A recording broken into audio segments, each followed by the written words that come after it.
Okay, I'll turn things over to Alex, who will take the requisite legal steps to open the HFA Governance Committee meeting. Thank you, Steve. Let me first note that Todd Sherman, representing Robert Mujica, Director of the Division of Budget, is participating in the meeting via video conference from the New York State Division of the Budget Conference Room at the Capitol Building, room 131. Chris Curtis is joining him there. Can you guys hear us? Yes. Good. And Steve Weiss, the chairman of the Governance Committee, is participating from the agency's Buffalo Regional Office at Electric Power, 535 Washington Street, Suite 105. I'm going to ask for a motion and a second to call to order the June 9th, 2016 Governance Committee meeting of HFA. Can I have a motion for HFA? So moved. Second? Yes, As second. items are presented to the committee throughout today's meetings, the motion and second will be used unless specific items call for a different vote or unless any committee member wishes to record his or her vote differently. Okay, the shared items, there are two shared items. The following minutes shall be deemed approved, absent corrections from members. 47th HFA Governance Committee meeting held April 14, 2016. The second item, review of basic loan servicing agreements with Greystone Servicing Corp. Incorporated. This is an information item, and there will be no discussion on this item unless the members so desire. And the one thing I just want to mention is that this is the servicing agreement for the entity that has been servicing the portfolio of HFA loans that we acquired, of Mitchell Lama loans, that we acquired from ESDC in 2013. And at the time, Marion, at the time that we acquired them, they were servicing the entire portfolio, and now they're only servicing whatever's left. a very small amount. 15. Right. Okay. Okay, there being no unfinished business, I'll ask for motions and seconds to adjourn the HFA Governance Committee meeting. Assuming the first and seconds previously entered, that's a fast one, right? Sounds good. All in favor, please signify by saying aye. Aye. Aye. The motion is carried. The meeting is adjourned. Our next Governance Committee meeting is scheduled to meet on Thursday, September 15th, 2016. Now we're going to move on to the Audit Committee meeting. Nestor Davidson is the chair of the Audit Committee, newly appointed chair. So he will lead us through that committee. I'm going to turn things back over to Alex to take the requisite legal steps to formally open our meetings. As I did 3 minutes ago, I'm going to note again that Todd Sherman is still representing Robert Mujica and still at the DOB video conference room with Chris Curtis, and Steve Weiss is at the Buffalo Regional Office. I'm going to ask for a motion, a second, to call to order the June 9th, 2016 Audit Committee meetings of HFA and AHC. So moved. Second. Second. As items are presented to each committee throughout today's meetings, these motions and seconds will be used unless specific items call for a different vote or unless any committee member wishes to record his or her vote differently. The following minutes shall be deemed approved, absent corrections from members. Adoption of the minutes of the Audit Committee meeting, 60th HFA Audit Committee meeting, committee members meeting held on April 15th, 2016, and the 54th AHC Audit Committee members meeting held on April 14th, 2016. Item 2, resolution recommending the review and approval of independent auditor's report relating to the audit of the schedule of expenditures of federal awards, the single audit. Gary?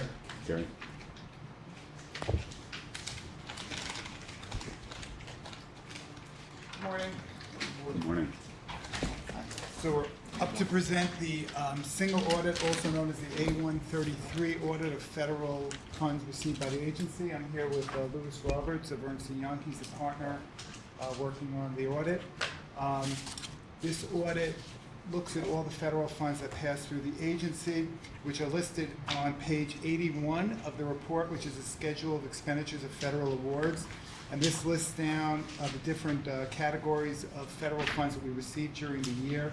It's primarily interest deduction of Section 236 payments, which is almost $27 million. Section 8 mod rehab payments, which are about $25 million. Sunny Mae did not have a single audit this year because the threshold for a single audit is $500,000, and Sunny Mae expended $378. So we did not have to have the audit done this year. So now, would Lou discuss the single audit? Sure, thank you, Gary. Gary provided a very thorough overview of the schedule of federal expenditures, and I just want to inform the audit committee that we conducted the audit not only of the financial statements, but of the compliance with respect to the interest reduction payments. We tested eligibility and all of the requirements under HUD and did not have any deficiencies or items to note within the report. We evaluated the controls over that process. There were no weaknesses, so it's a clean opinion, which is otherwise known as an unmodified opinion. So that's all I have to report. Okay, so now before the HFA committee is a resolution of the audit committee of HFA reviewing and approving the audited schedule of expenditures and federal awards, single audit report for fiscal year ended October 31, 2015. Assuming the first and seconds previously entered for HFA, all in favor please signify by saying aye. Aye. The motions are carried and the resolution is adopted. Resolution, item number 3. Thank you. Resolution recommending the approval of AHC's March 31st, 2016 financial statements. Okay, we're also up to present the Affordable Housing Corporation's financial statements for the year ending March 31st, 2016. This is the only entity which is presenting its financial statements because AHC follows the state fiscal year end, which is March 31st, while the other entities have an October 31st year end. And each of them need to have the financial statements approved by the board within 90 days of the year end so that they could be presented to the New York State timely in the Paris system, which will be approving later on in the board meeting. In the past year, the AHC normally received a annual state appropriation of $25 million. For 2016, it was $29 million. That's what it's going to be for the current year. AHC's awards are approved based on the amount of grants available during that year, but then they're paid out over a number of years. So you don't see an exact correlation between the amount expended and the amount of the appropriation that's approved during any given year. In the past year, the corporation expended $28 million in grant funds, which compares with the prior year of $20 million, which is really due to timing. You can see that on page 9 of the report. One of the big things that changed during the current year is that we expended funds that we had on deposit to pay down on the grants as opposed to drawing in new funds to pay all of them. So we drew in less funds than the $25 million. This year we only drew in $13 million and used funds on deposit to cover the difference of the $28 million which was expended. Additionally, during this year, in order to cover costs of AHC that had accumulated over a number of years and had been paid by the New York State Housing Finance Agency, the fee income was not sufficient to cover the amount of charges to AHC, the salaries, etc. So HFA actually, during its last fiscal year, did a transfer, which was just a book transfer, of $6.7 million to cover that. So during this past year, there was actually a decrease in that position of $7.7 million, which was the result of the using of funds on deposit to cover grants, as offset by the amount that was transferred in from HFA to cover expenditures. So nothing Those are to, the highlights of the past year. so that trend line precipitously down in that position is merely a quirk of these transfers and not something we should be. Well, going forward, I would expect that once that these funds on deposit are expended, it'll be almost an exact match. So Okay. in most years, you should see the revenues and the expenses being equal to each other going forward. Right, I would agree with that. The program is set up so that the agency receives the grant funding from the state, turns around and grants the money to the recipients, so there should be almost a one-for-one correlation. been some timing differences. Because it's, 2014 we ended at 34, then 34 million, then last year was 27 million, this year it's 19. So I just want to make sure this is not something we need to be concerned about in the long run. No, because as Lou said, the grant revenue and the expenditures should match once the funds on deposit are expended. Okay, great, thank you. And now, Lou, Sure, and with respect to the audit, we looked at, again, the processes and the controls in place to administer the grant programs. There were no issues with respect to that. We confirmed all of the cash and investment balances with no exceptions.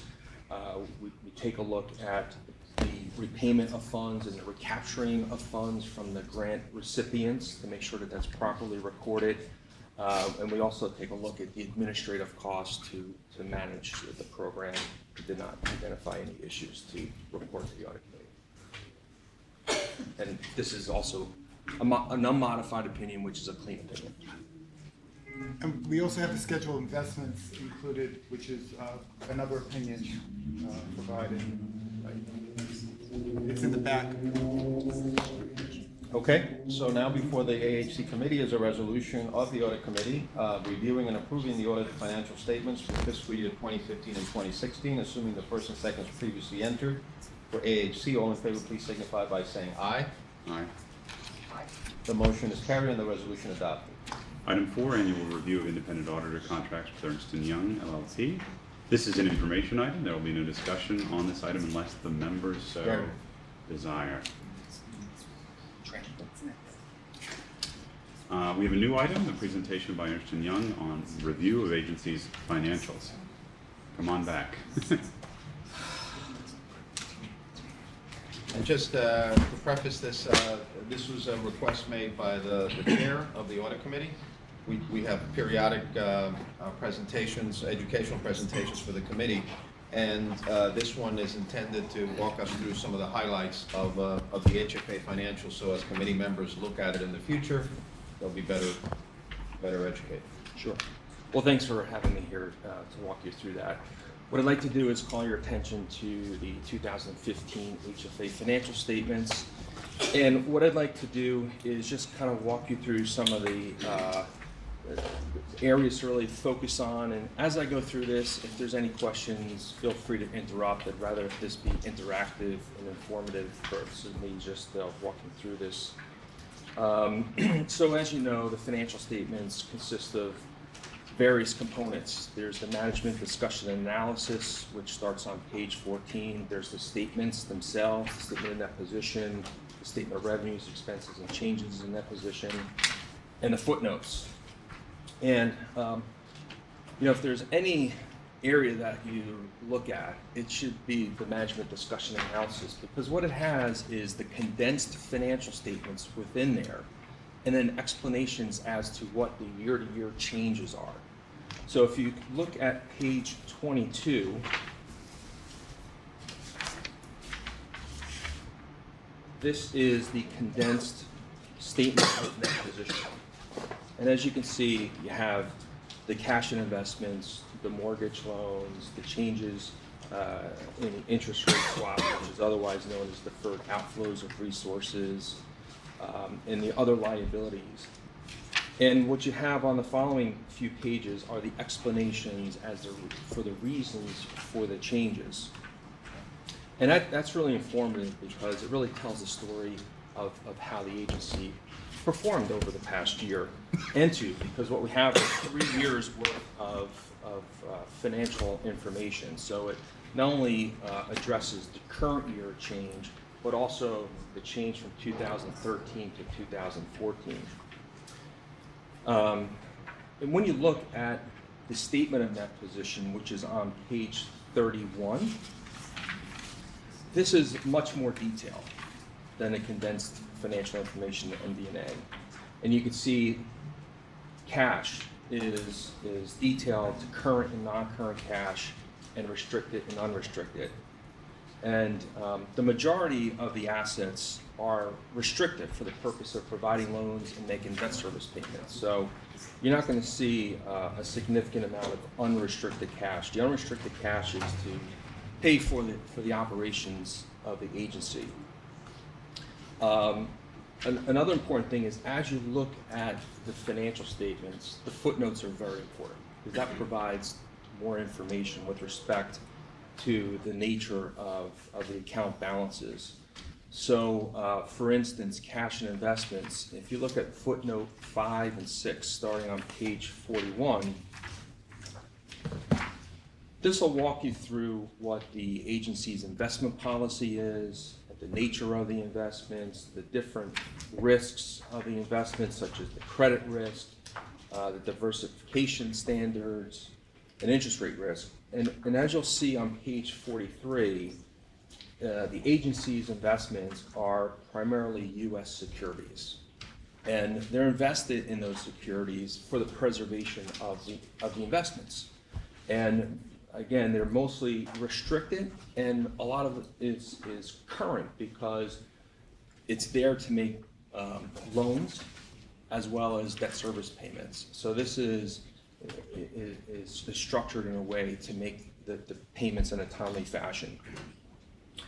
So, if I'm looking at investments, I would be concerned with, okay, what are the securities being invested in? Are they consistent with the prior year? And if not, why was there a change in the strategy? If there's a shift from a more current, less than 1 year, to a longer term outlook, well, why is that? Have my debt service payments been structured? Am I not expected to make as many loans this year? And then we also issue a schedule of investment report in accordance with PAAA that is informative to the state. Also, mortgage loans receivable on footnote 4, which is on page 40. Mortgage loans, I mean, this is the business that you're in, is making the loans, and this describes the nature of the various loans. And in the case of HFA, the majority of the loans are secured by credit enhancements or the value of the respective property. And the one thing that you would want to focus on is the reserve for loan losses.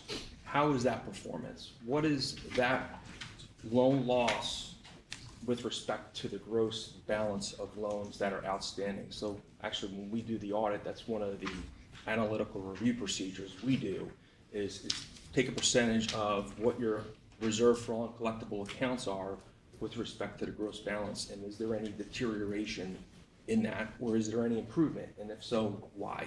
And how do you set that rate? I mean, obviously we're in an environment that's very different than we were 3 or 4 years ago, and how do you what's the stress test there? Well, HFA goes through an exercise, I think, of specific identification with respect to individual loans. Mm-hmm. You look at the payment history. Is there any delay in the payment history? And it's based upon historical experience that they establish a percentage to reserve. Gary, if there's anything more specific you want to. Almost all of HFA's loans are secured, so there is really no issue with delinquencies on the vast majority of them, whether it's Sunny Mae insured or credit enhanced. Somehow or another, I mean, everything is paid every month. There's really not an issue with that. The older loans that have the allowance are loans that are generally not don't even have a liability attached to them. But the $7.3 million that's listed as other programs allowance is loans that have been around for a long time and are kind of outside programs, not even current business. And I'm actually noticing that in most cases, somehow or another, we get the money in the end, because it seems like there's a lien on the property, and for that to move forward, for them to do anything else, they're going to have to pay it off anyway. But there is current debt from a while ago that has not been paid on some of these older loans. But the current loans, there's no issue with. Gary, was that our experience in the downturn? I mean, sort of at the bottom of the market? I mean, obviously There's never been an issue. It's never been an issue. As Gary said, all the loans we finance are secured by a third-party credit. Great. Plus, within the bond issue, we provide for a debt service reserve fund. Thank you. So that reserve fund collectible accounts is very small as a percentage. I think it's about 2.8%. And that's been the consistent percentage for the last 5 years or so. And then also the flip side is the outstanding debt. Really, the changes in debt, which starts on footnote 7, page 44, that walks you through all of the programs that the agency is issuing debt for. And really what you'll see is on page 46, the table with all of the programs and the respective outstanding bonds, the increases and decreases to roll you forward from the prior year to the current year. Typically what you'll just see are new bonds issued, retirements, which equates to payments, and then any bond refundings. Another interesting statistic to look at is actually on page 2 in the introductory section. There is a comparison of total assets to bond and note indebtedness. So you could take a look at what your assets are to your bond indebtedness. And that's been consistently at 1.08% to 1.07% for the last 5 years. I think, from the high-level review, I think I've captured everything. But if there's anything else that you have a question with, I just want to mention one more. In the MD&A, prior to the financial statements, if you look at, there's a section right after I think it's page 17, where it has bond issuances and mortgage financing. That lists every new project that's been financed during that particular year. And you could compare that to the prior year as well. So I think that's a good schedule to look at. And this really describes the way the bond activity was handled during the past year. And if you look at the end of one of these reports at the end of the financial statements, which is supplemental schedule 4, lists every single bond issue that's outstanding. It has the original face amount, the balance from the prior year, and any retirements, and of course any new issues during the year. It lists all of them. And the other one is the supplemental schedules 1 through 3, lists the financial statements by program. So you could see actually what's in the, it's page 45 is the schedules where you see each one listed in a column. So that you could see the affordable housing program, the open reso is the first one, that's their financial statements on their own. Secured loan, that includes all the 80/20s and those other projects. And you can see that's the biggest one. It has total assets of $11.8 billion. So I want to make a correction. I think I referred you to page 2, but page 9 on the bottom is the comparative highlights. I hadn't focused on, I think the materials on this comparison on bond issuances on pages 17, 18, 19, 20, it really gives you a good flavor for the categories of 80/20 bonds issued that year, the affordable deals, then you have the private placements, the credit substitutions, and you really get a nice comparison of activity between the one year and the other. I really had never looked at that. You? I know it was a lot to go through No, in a short I mean, period of time, and I hope it was very informative for you. I think getting oriented the first time. Someday you'll have to explain to me how to interpret the hedges, but I don't want to take our collective time here. That's a little technical, but this is very, very helpful. Sure. And great to get oriented. Thank you so much. Thank you. Okay, thanks. All right, so assuming the first and seconds previously entered for HFA and AHC committees, all in favor of adjourning, please signify by saying aye. Aye. The motions are carried, the meetings are adjourned. The next audit committee meetings are scheduled on Thursday, September 15th, 2016